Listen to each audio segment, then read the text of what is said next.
লাগছে কেউ আমরা শুনতে পারি, আমরা সবাই দৌড়িয়ে চলে আসি। আমাদের বাজার যারা নির্বাচিত হচ্ছে তারা সবাই চলে আসি, আয়সা যাদের মধ্যে পানি দিয়ে আমরা এই আগুন নিয়ন্ত্রণের চেষ্টা করি।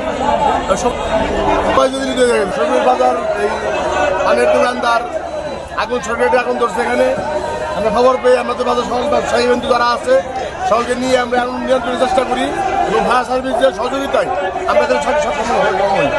আমরা দেখতে পাচ্ছি হঠাৎ কোথা থেকে যেন এই আগুনটার উৎপত্তি হয়। এটা আসলে বাজার কমিটি যারা ছিল বা নির্বাচন করতেছে তারা তাৎক্ষণিক এখানে এসে এই হঠাৎ আগুনটাকে নিবানোর জন্য প্রত্যয় ব্যক্ত করে।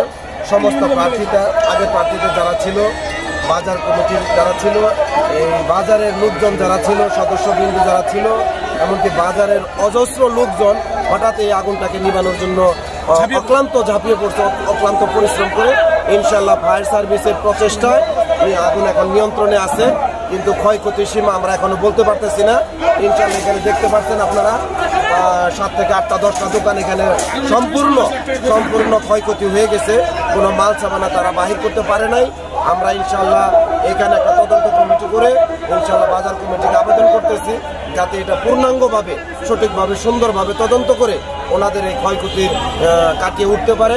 আমি আমার ব্যক্তিগতভাবে এই কমিটির পক্ষ থেকে, ওনাদের পরিবারের পক্ষ থেকে যেন ওনারা একটু সন্তুষ্ট প্রকাশ করেন, যে সহযোগিতা আমরা ইনশাল্লাহ এই ফ্যামিলিটাকে, এই দোকানদার ভাইদেরকে আমরা এই কমিটির মাধ্যমে ইনশাল্লাহ সহযোগিতা করবো ইনশাল্লাহ।